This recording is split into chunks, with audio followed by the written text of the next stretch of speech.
Buenas noches, amados hermanos. Hoy nuevamente aquí con todos ustedes y con el estudio del libro de los medios del maestro Allan Kardec.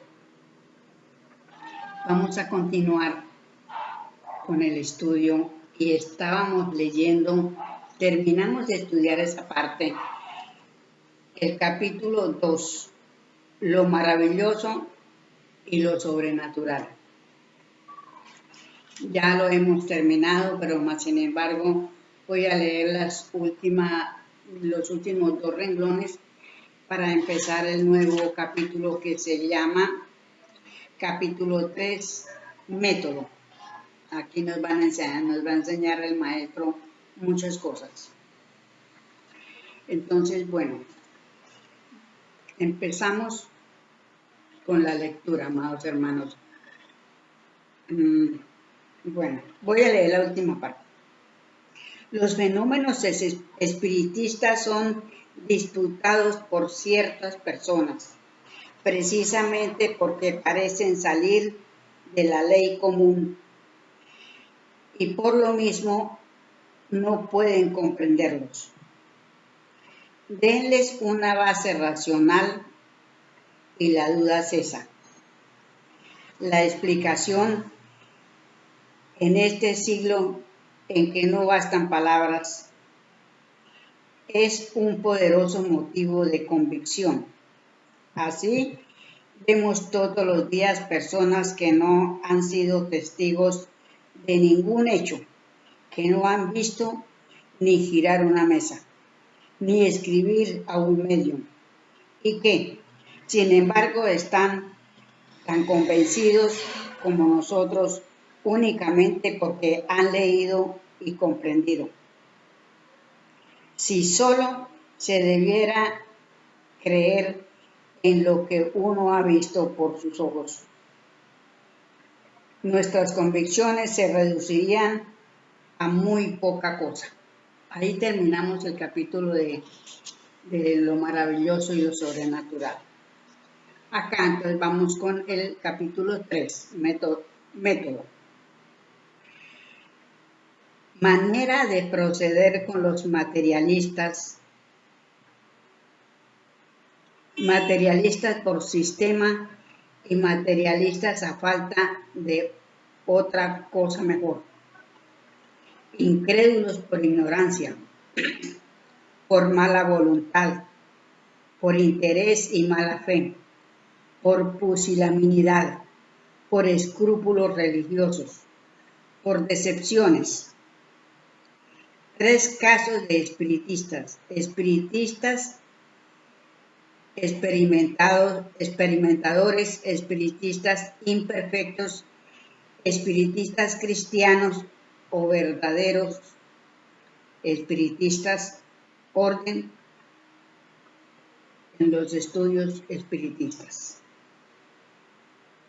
Bueno, aquí nosotros ya encontramos un perro, ¿cierto, hermanos? Que los espiritistas cristianos no existen. O son espiritistas racionalistas o son cristianos. Porque el cristianismo no puede entender el espiritismo. Porque bien lo deja notado el maestro que el espiritismo es Jesús y el espiritualismo es Jesucristo. Pero lógicamente que esto es lo que dice el maestro Allan Kardec ahí, pero vamos a seguir estudiando, pero es para recalcar, yo pues recalco lo que encuentro porque hay que estudiar, hay que analizar. Y en esa forma vamos entendiendo y comprendiendo las cosas, porque si no se estudia, si no se razona, no podemos comprender y no podemos tener un buen estudio, digo yo.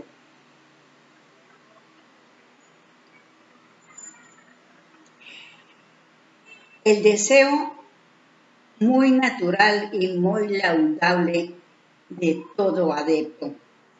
Deseo que todo sería poco para alentar.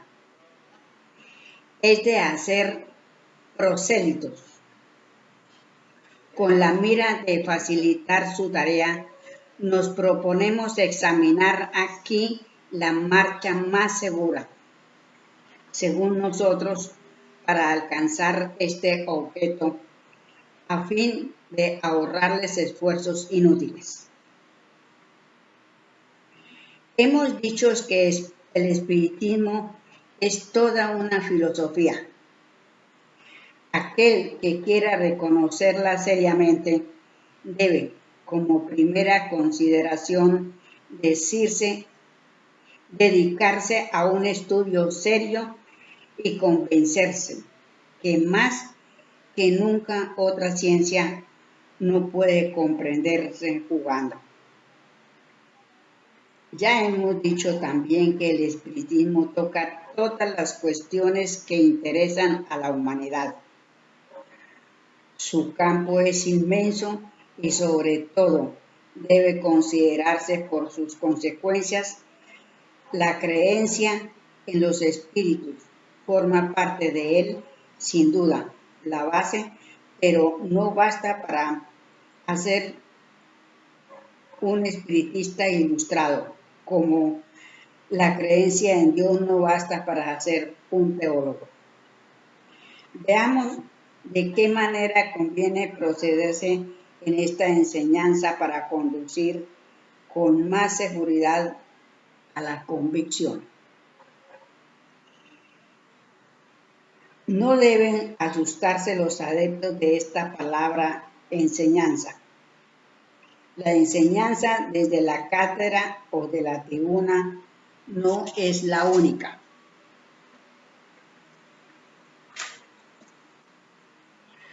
Hay también la de la simple conversación. Toda persona que quiere convencer a otra, ya por la vía de las explicaciones, ya por la de los experimentos, también enseña. Lo que nosotros deseamos es que su trabajo dé fruto. Y para esto creemos conveniente dar algunos consejos de los cuales podrán igualmente aprovecharse aquellos que quieren instruirse por sí mismos. Aquí encontrarán el medio de llegar más pronto y con más seguridad al objeto. Se cree generalmente que para convencer basta mostrar los hechos. Esto parece en efecto la marca más lógica, y sin embargo la experiencia enseña que no es lo mejor, porque se ven muchas veces personas a quienes los hechos más patentes no convencen de ningún modo. ¿En qué consiste? Esto es lo que nos proponemos demostrar. En el espiritismo la cuestión de los espíritus es secundaria y consecutiva. No es el punto de partida, y aquí precisamente está el error en que se cae y muchas veces hace que se fracase ante ciertas personas. Los espíritus no siendo otra cosa que las almas de los hombres. El verdadero punto de partida es la existencia del alma. Pero ¿cómo puede admitir el materialista que haya seres que vivan fuera del mundo material cuando cree él mismo no es sino materia?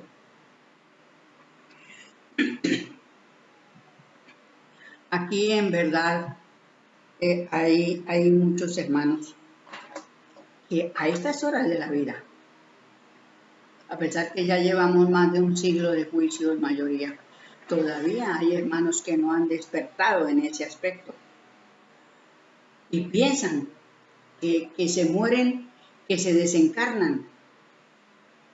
Bueno, a ellos hay que hablarles de muerte porque no entienden de desencarnación. Y que ahí se acaba todo. Ese es el pensamiento del materialista. Mientras vivió en el mundo, mientras tuvo esto, mientras tuvo todo y se acabó, porque él cree que su cuerpo se le disgrega y se muere y ahí queda todo. Qué error tan grande que han cometido, que cometen estos hermanos por no entender, por no ser racionalistas, por no razonar. Pero bueno, un día van a despertar, así sea tarde, pero van a despertar.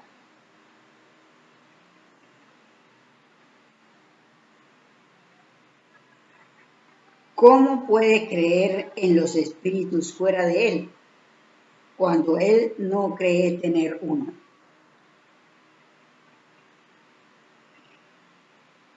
En vano se acumularían a sus ojos las pruebas más palpables, pues las negaría todas, porque no admite el principio. Toda enseñanza metódica debe proceder de lo conocido a lo desconocido. Para el materialista, lo conocido es la materia.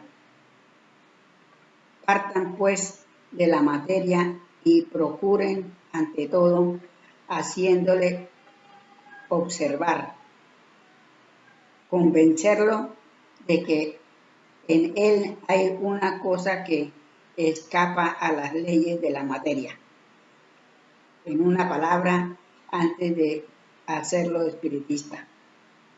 Procuren hacerlo espiritualista. Bueno, aquí esto es para estudio, ¿no? Sabemos que esto es para estudio. Entonces, en realidad, es un poco difícil también, porque si él no cree, es decir, si él es totalmente materialista, para pasar a ser espiritualista, pues también hay un lío, porque no va a entender. Y lo mejor sería, para mí, sería directamente que entendiera lo que es el espíritu, lo que es el alma, lo que es el espíritu, que nuestro espíritu está envuelto en nuestra alma. Eso sería lo mejor que podría hacer un materialista, convencerse de eso. Y que se mueve porque la acción de su espíritu lo hace mover. Bueno.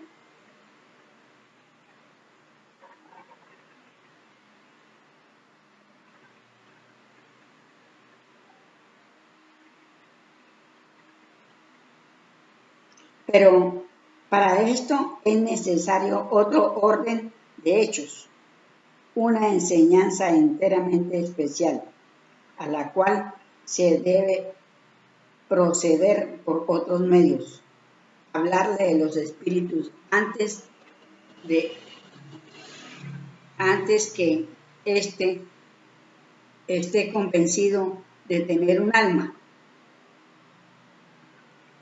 Es comenzar por donde debería ser, porque no puede admitir la conclusión si no admite las premisas. Antes de emprender el convencimiento de un incrédulo, aún por los hechos conviene asegurarse de su opinión con relación al alma. Esto es, si no cree en su existencia, en su supervivencia al cuerpo, en su individualidad después de la muerte. Si su contestación es negativa, sería trabajo perdido hablarle de los espíritus. He aquí la regla. No debemos nosotros que sea sin excepción, pero entonces es que hay probablemente otra causa que lo hace menos refractaria. Entre los materialistas es menester distinguir dos clases En la primera ponemos a todos aquellos que son por sistema. Entre estos no es la duda, es la negación absoluta, razonada a su manera. A sus ojos, el hombre no es más que una máquina que marcha mientras está montada, y que si se descompone, solo queda de ella después de lo que queda de ella después de la muerte, el esqueleto. Su número es felizmente muy restringido y no constituye en ninguna parte una escuela altamente declarada. No tenemos necesidad de insistir sobre los deplorables efectos que resultarían para el orden social de la vulgarización de semejante doctrina. Nos hemos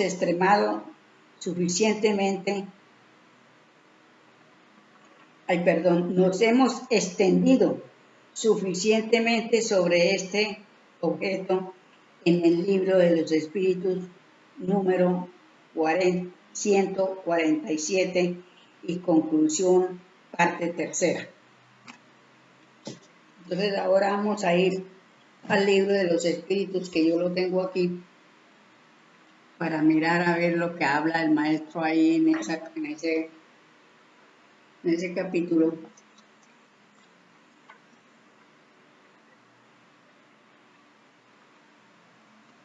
...147...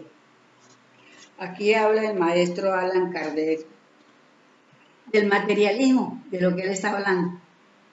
Pero aquí está en todo su esplendor.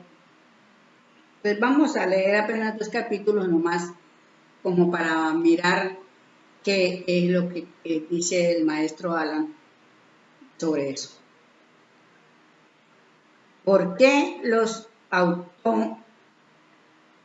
anatómicos, los filósofos y en general los que profundizan las ciencias naturales se inclinan frecuentemente al materialismo?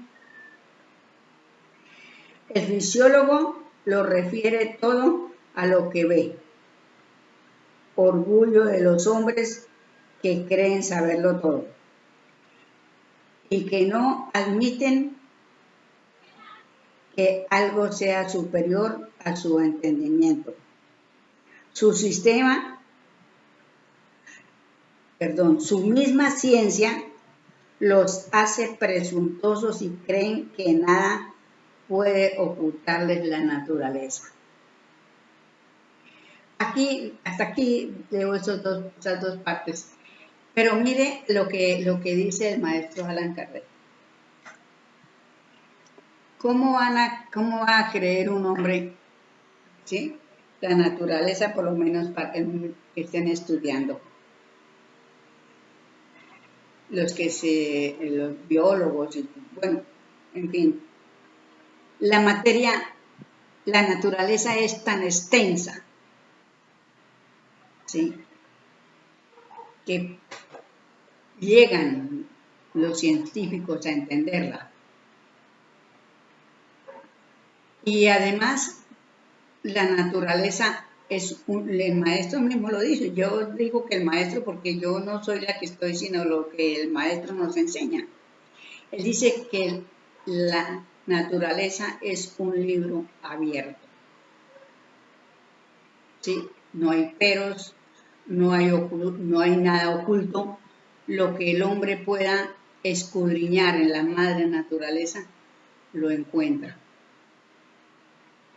Porque la mayoría de los científicos tienen facultades desarrolladas, aunque ellos no lo sepan, pero tienen facultades desarrolladas. Entonces, si un maestro se interna, ¿sí?, a estudiar la naturaleza abre sus libros completamente, página por página, y aquí va aprendiendo el maestro, el estudiante va aprendiendo lo que la naturaleza le va enseñando. Pero como es un materialista, ¿sí? Es decir, él está hablando de los materialistas. Entonces un materialista no va a comprender que la naturaleza le abre su libro, ¿sí? Para que la pueda estudiar. Porque eso ya es, digamos, un avance de un maestro que entienda. Entonces, todo eso se va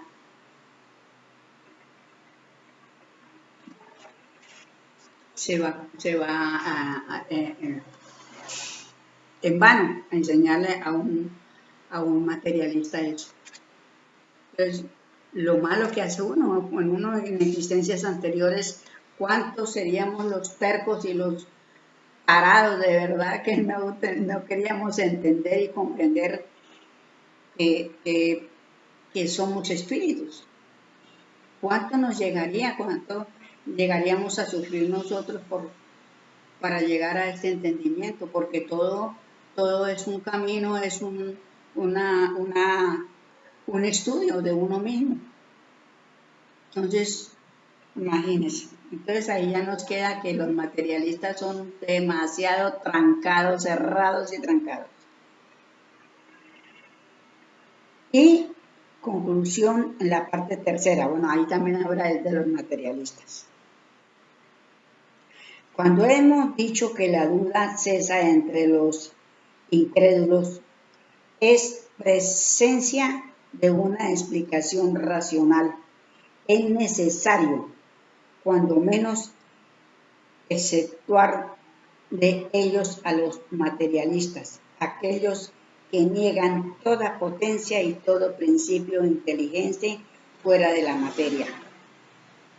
La mayor parte se obstina en su opinión por orgullo y cree que su amor propio está obligado a persistir. Persisten por sobre todas las pruebas contrarias porque no quieren quedar debajo. Con estas personas no hay nada que hacer.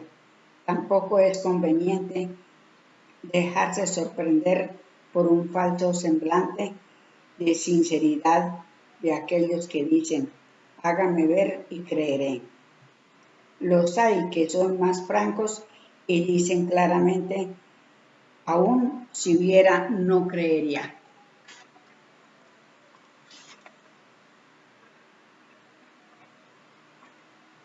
La segunda clase de materialistas, y por mucho la más numerosa, porque el verdadero materialismo es un sentimiento antinatural. Comprende a aquellos que lo son por diferencia y se puede decir a falta de otra cosa mejor, no lo son con propósito deliberado. Y su mayor deseo es el de creer, porque la incertidumbre es para ellos un tormento.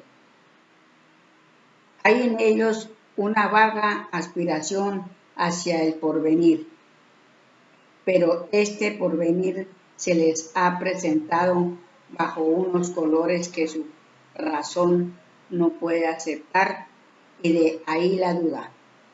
Y como consecuencia de la duda, la incredulidad. Entre estos, la incredulidad no es un sistema. Preséntenles alguna cosa normal y la aceptarán con anhelo.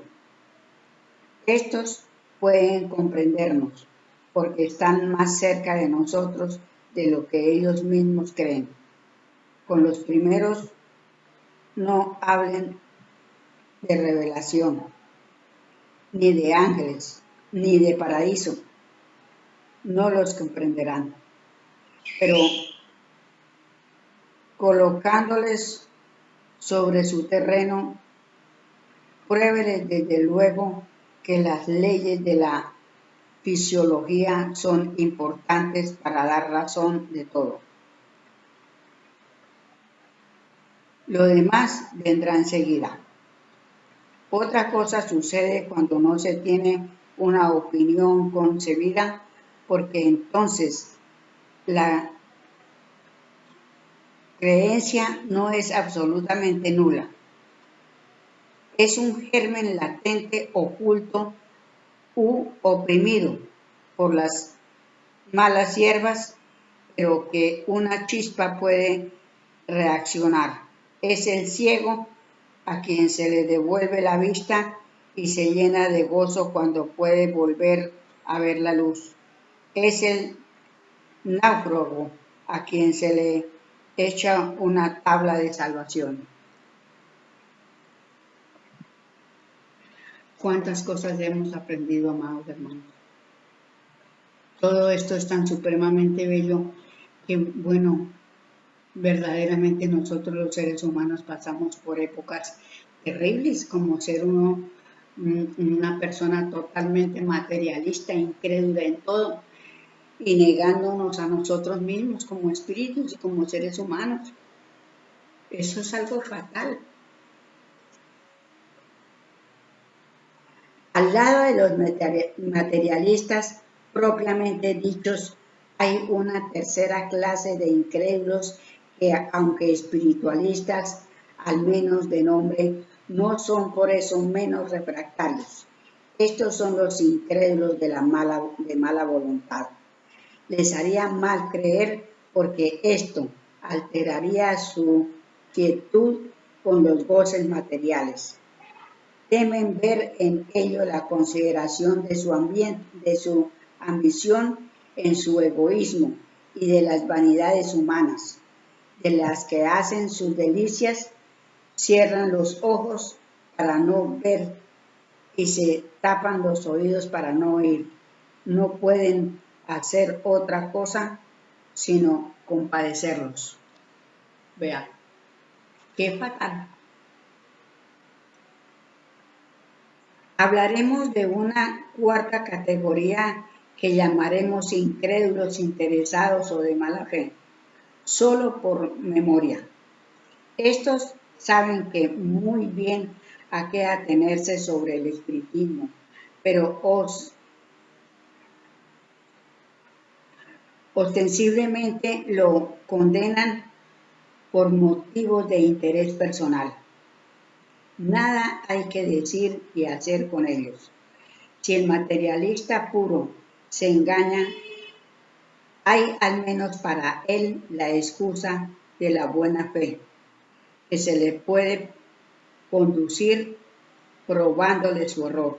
Este es ya un partido tomado entre lo cual todos los argumentos vienen a estrellarse. El tiempo se encargará de abrirles los ojos y de mostrarles, puede ser a sus costas, dando donde estaban sus verdaderos intereses, porque no pueden impedir que la verdad se propague. Serán arrastrados por el torrente y con ellos los intereses que creían salvar. ¿Cómo vemos aquí, amados hermanos, esto tan supremamente tremendo? Además de estas diversas categorías de opositores, hay una infinidad de grados entre los cuales se pueden contar los incrédulos por pusilanimidad, a quienes el valor les vendrá cuando vean que los otros no se queman, y los incrédulos por escrúpulo religioso, a los que un estudio ilustrado les enseñará que el espiritismo se apoya sobre las bases fundamentales de la religión y que respeta todas las creencias, que uno de sus efectos es dar sentimientos religiosos a aquellos que no los tienen. y fortificar a los que están vacilantes. Después vienen los incrédulos por orgullo, por interés, con contradicción, por indolencia, por ligereza, etcétera, etcétera. Pero aquí nosotros ya entendemos con lo que nos deja el maestro, ya entendemos que el maestro, si escribió cosas a favor de la religión, digamos una frase, unas palabras o algo, es porque tenía que hacerlo así, porque cuando el maestro Kardec vino todavía dominaba demasiado la religión. Entonces aquí hay unas palabras que hay que anularlas, ¿sí? Porque nadie está, es decir, nosotros por lo menos tratamos, sí respetamos los derechos de todo el mundo. Si tal cual es religioso, se le respetan sus derechos, porque es él el que es religioso o ella, ¿sí? Pero no podemos nosotros decir que yo voy a aceptar, es decir, una convicción de lo que me diga una hermana, sabiendo que yo puedo razonar, que yo puedo entender, comprender las cosas, ¿sí? Entonces, eso es algo muy importante para nuestro estudio, de saber que el espiritismo es totalmente antirreligioso y no se mezcla con ninguna religión. Pero aquí vamos aprendiendo porque el maestro lo deja muy explicado y podemos entender. Aquí ya vamos, ya terminamos aquí el capítulo, entonces vamos para ay, perdón, para otro capítulo, y entonces nos veremos en otra ocasión, amados hermanos. Muchísimas gracias, los quiero muchísimo y los he pensado mucho porque mi trabajo está atrasado, porque duré prácticamente como 20 días sin poder subir un video porque no tenía internet, porque estaba de trasteo. Bueno, fueron muchas las cosas. Entonces, bueno, más tarde les informaré cómo me estoy sintiendo acá en este Girardot, que es bravo el clima aquí, muy caliente, bravísimo. Bueno, los dejo con esa nota, amados hermanos. Feliz noche, felices desdoblamientos, y que mañana, hoy es 6 de agosto. Mañana 7, esperamos un día feliz, un porvenir feliz para Colombia. Abrazos para todos mis hermanos, porque ojalá nuestro pueblo salga de esta dolencia y de estas cosas que estamos viviendo tan fuertes, porque me da mucha tristeza todo lo que pasa en todo el mundo. Ahorita la madre naturaleza está orando muy, muy fuerte. Pero los espíritus naturales y elementales tienen en sus manos las órdenes y ellos cumplen. Todos los espíritus tenemos que cumplir una orden. Entonces, mil felicidades y bueno, nos queda que pensemos todos en una sola familia, que somos todos los que habitamos en este plano Tierra, y que nuestros hermanos que están sufriendo en este momento los desastres puedan conseguir ayuda muy prontamente y que sea todo para ellos, pues no tan fácil, pero sí, es decir, que haya manos que las ayuden y les den sus cosas necesarias, porque están quedando muchos sin casa, sin nada. Muchísimas gracias, amados hermanos, y hasta otra oportunidad. Felicidades.